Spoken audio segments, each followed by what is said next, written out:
I gotta say, it's been a hell of a week for me.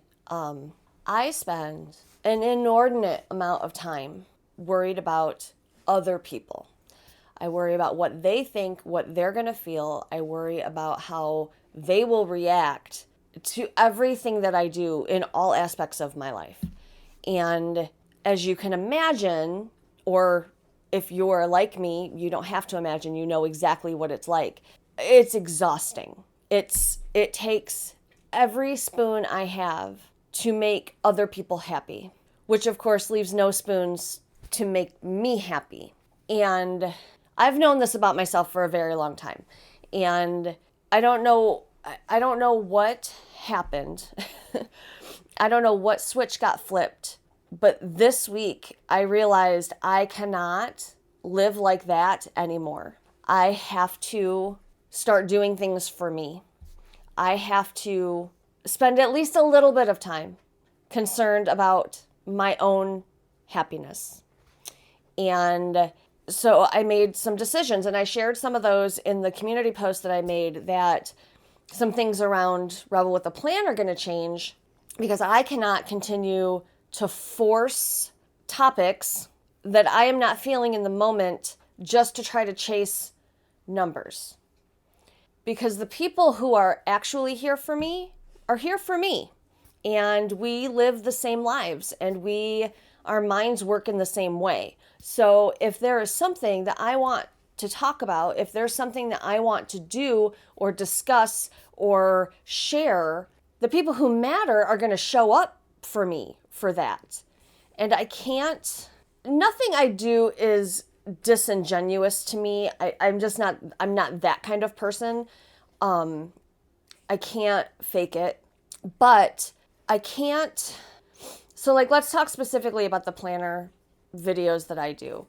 I don't use a planner anymore. I have moved into this notebook, and it has completely changed everything for me. And so to keep trying to force myself to talk about how to use planners is a struggle, because the tips and tricks that I've used in the past do work, and they probably do work for other people. I'm not actively doing that in my life anymore. I don't see myself ever going back to spending $80 to $100 on a planner ever. If I do go back to a planner, it will be a bullet journal, which, my notebooks are less than $20. So I don't know. I just can't keep chasing something in the hopes of popping off on the internet when I would be much better off emotionally and probably eventually numbers wise if I'm just true to myself. Because I think we are at a place where we are so tired of fakeness. We are so tired of curated Instagram, TikTok garbage, there are things in my house I still won't show you. I don't have a lot of shame, but, there are the corners, and there are, the spots that don't get clean, and I don't share that because I don't want to be judged. Whereas at the opposite end of that spectrum, there are influencers who have entire fake houses that they film their stuff in, and they never let you into their real lives at all.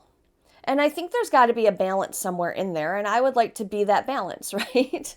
I would like to be the chaotic big sister on YouTube who you come to hang out with, not to be judged, not to feel bad about yourself or your home or the way your brain works. I just want to be me.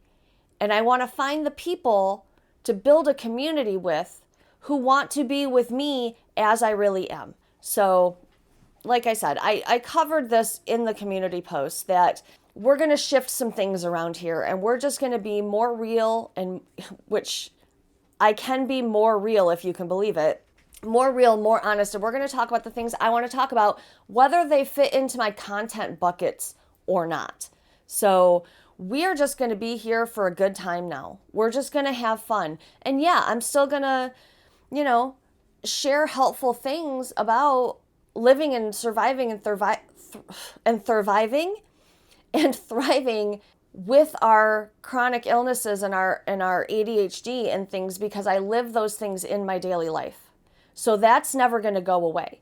But a lot of the planner stuff is gonna go away because I just don't use it. I have been very, very slowly working on destashing all of my supplies. Not all of my supplies. I'll still keep all of my favorite things, but a lot of the things that I've hoarded over the years, I have made a dent in them, but not nearly as much as I would like to. So I will be focusing on getting rid of more of that stuff so I can just get the weight of the guilt of my past decisions just off my shoulder. If they are out of my line of sight, I think it'll be easier to release the guilt around how much money I spent 5, 6, 7 years ago on planner supplies. So I'm going to work harder than ever on getting rid of that stuff. We are starting a brand new series tomorrow called the Sunday Scaries. And right now the plan is the second Sunday of every month. We are all going to pick a project that we have been putting off, a corner of the room that we walk past with blinders on because we don't want to deal with the piles of stuff, the stack of mail that we're too afraid to go through. For me, it's that closet. And on the second Sunday of every month, we are going to work together on a project that we've been avoiding, a project that scares us. We're going to do something for ourselves. Are you licking that table? You're in the shot, dude. What are you doing? What? I don't eat at that table. I can't imagine. Put your ears up. My goodness.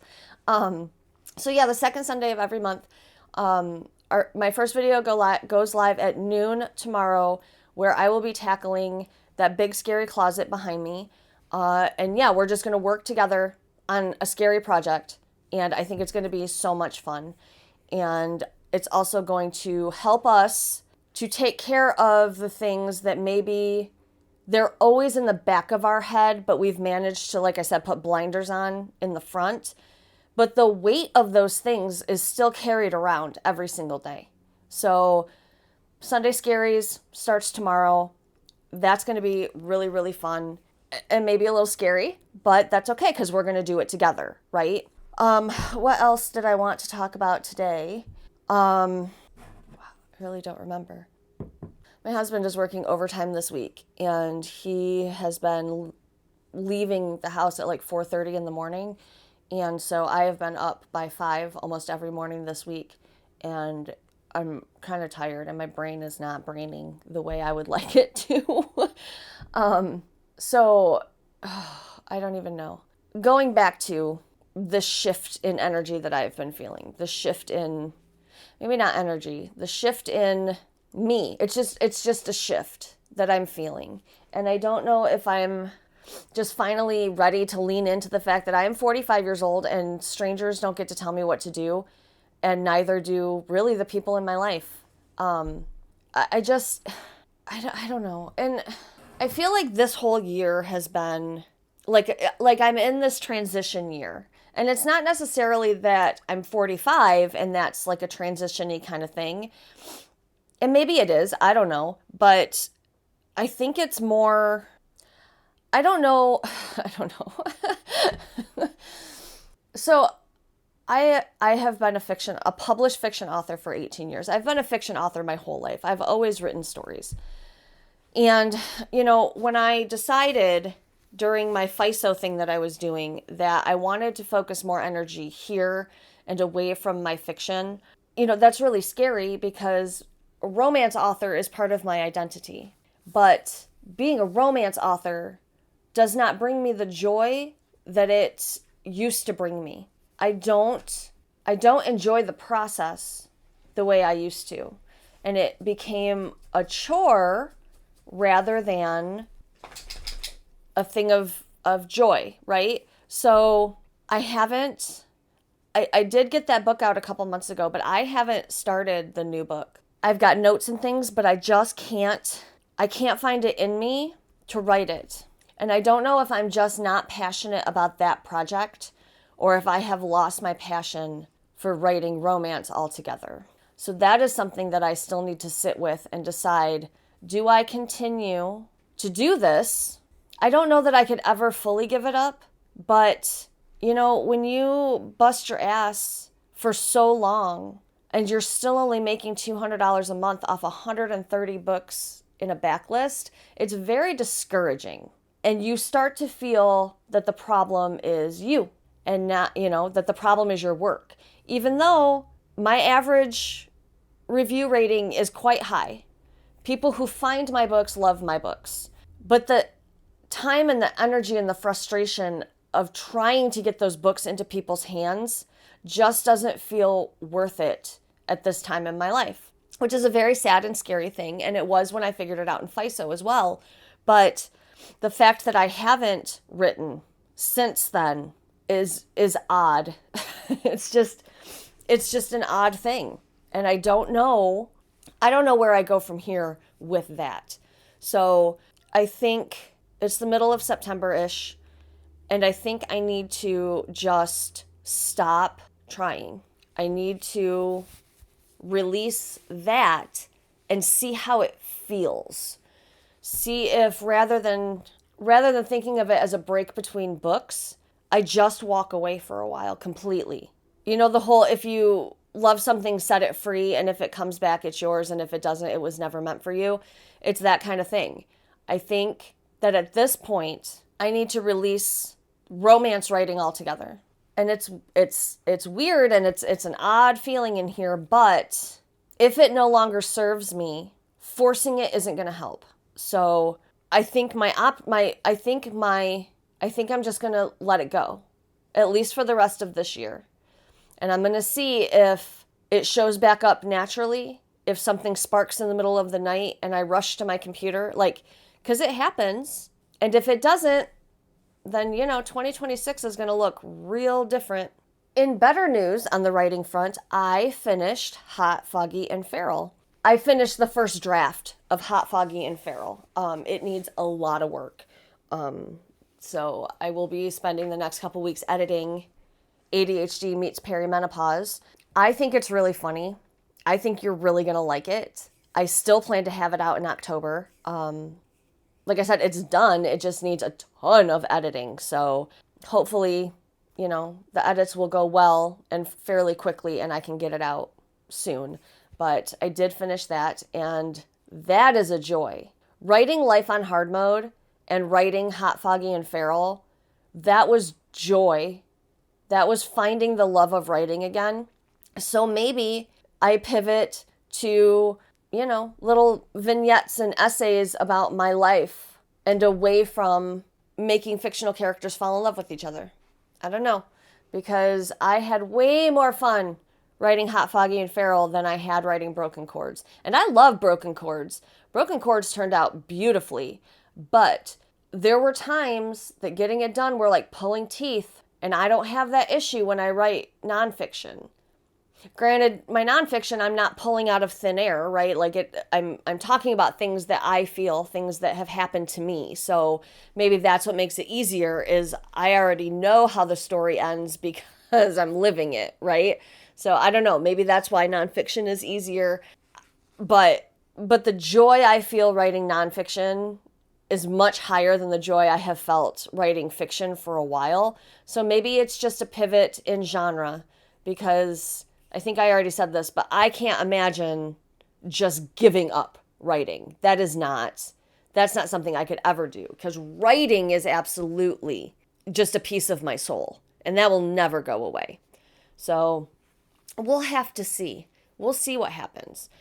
And then, I just spent the rest of the week doing what I do. I filmed videos and I cleaned the house. And so we talked last week about grocery budgeting as an option. And I filmed my grocery haul for this week. And then, I don't know why, but I decided I'm not going to do that this week. And then I just deleted all the footage.